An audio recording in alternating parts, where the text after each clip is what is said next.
Welcome back to Dickin' Around Outdoors, and as you can see, we're at Basecamp Patio today. So it's getting really cold here in Chicago, all the leaves are down, and our thoughts are turning towards hardier type fall foods. This month's Cast Iron Wednesday challenge is to cook a dish with cheese, so we decided to break out the 12-inch shallow Lodge Dutch oven, and we're going to whip up today a family favorite, which is baked mac and cheese. The charcoal's getting hot, so once that's done, we're going to start cooking, so stick around. Charcoal's going and we've got the Dutch oven heated up, so our first order of business is we're going to start making the base for the mac and cheese, which is to make a roux. So we're just going to melt some butter, and we're going to use equal amounts of butter and flour. In this case, 4 tablespoons of both. So let's let that butter melt. We'll get the flour in. Once this roux is done, we're going to let that cook, going to brown up just a couple minutes. Then we're going to go ahead and whisk in the milk.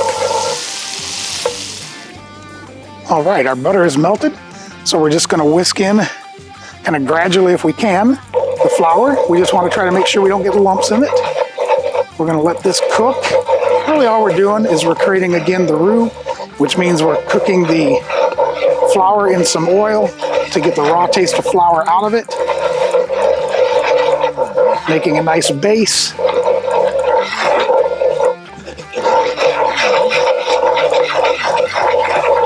Once we get this incorporated in, we're going to let it cook for just a couple minutes before we incorporate the milk. Okay, we've got a nice nut brown color now. We're going to go ahead and incorporate the milk. And we're just again going to do this slowly to make sure that we don't get lumps and curdles.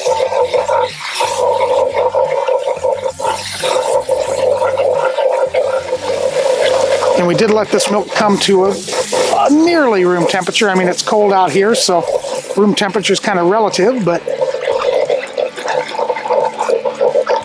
And again, let's keep stirring this. We don't want these lumps to form. Want to go ahead and stir those all out of here. And once we do that, we're going to bring this to a boil. Once it's to a boil, we're going to lift it up a bit. We're going to put it on a trivet to cool it down. And we're just going to let it cook for about 10 minutes.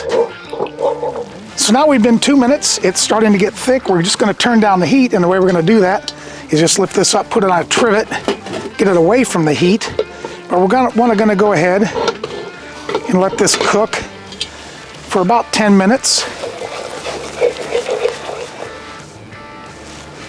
And also at this point, we are going to go ahead and stir in some garlic, pepper, and we've stirred in our secret ingredient. Often to me, mac and cheese is a little one-dimensional, just kind of some richness from the cheese, but not a lot of flavor. We're going to stir in Magi seasoning. If you're not familiar with Magi, it is almost like a cross between Worcestershire sauce and soy sauce. So if you don't have Magi or you can't find it, you can simply combine 50-50 soy sauce and Worcestershire and approximate it. But again, we're just trying to give it a little body, a little more flavor, I guess if you will, a little more umami. This is getting kind of thick. I may reduce it a little bit, so let me go see what I can do about that. So as I was saying, it was getting a little thick, so I'm just going to add a little pasta water just to thin this out a little bit before we add the cheese and everything else. We want a nice, rich, creamy sauce, but we don't want it to be a concrete block either, so don't be afraid to add a little moisture if it looks like your sauce is getting too thick. All right, this has gone for about 10 minutes, so we're going to go ahead. We're going to mix in our cheese, and this is 50% cheddar. It's an aged white cheddar, and 50% of a block of American cheese that I shredded. And the cheddar is for flavor. I really love the flavor of cheddar. And the American cheese is for that nice creamy texture.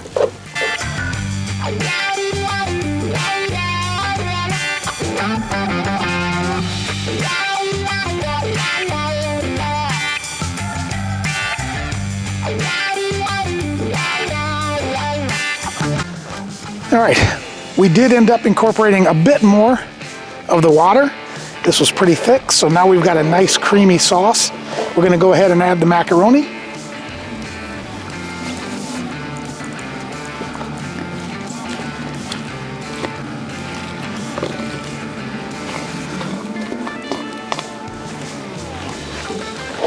We're gonna go ahead and stir that in.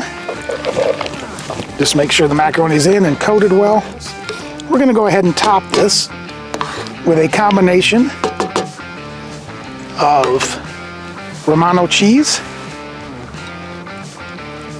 And the Romano cheese is just to give it a little more depth of flavor, get a little bit of that nuttiness. Now I didn't put any salt on this.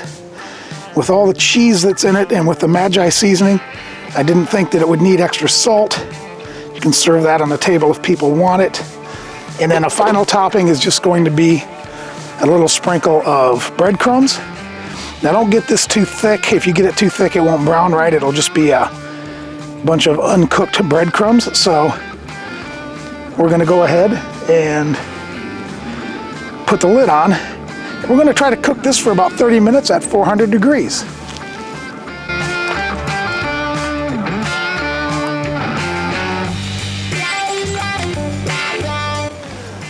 All right, we have gone for a bit over 30 minutes. I did recharge the charcoal, as you can see. Let's see how we did. I can tell you right now, it smells awesome. Whoa, wow, that looks quite tasty. And I am gonna go ahead and put that back on the trivet because I think that is done. And then I am going to take that scoop and fill up my bowl. So, let's get this thing situated. Oh my gosh, that looks fantastic.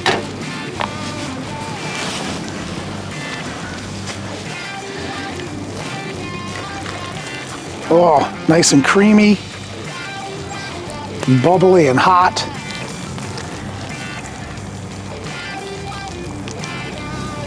Check that out.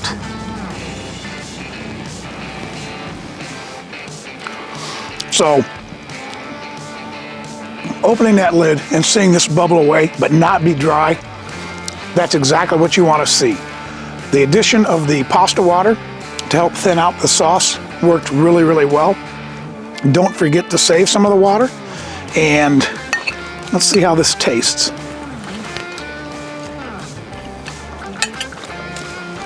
Really, just what I was looking for. So many times, as I said, mac and cheese is pretty one-dimensional. It's kind of rich and fatty. The addition of the Romano cheese and the Magi smoothed it out, gave it more depth of flavor, more, I guess, umami, if you will. So this recipe turned out really well. Adults will like this. It's not your kids' box of mac and cheese, but it's not so much that the kids won't like it. So I think it's a perfect family meal at camp. I encourage you to give it a try. It really did turn out good. So as always, thanks for stopping by. If you like the content, take a moment to hit the subscribe button in the lower right-hand corner. Like this video, share it with your friends if they like to cook at camp. And as always, take care, and we'll see you outdoors.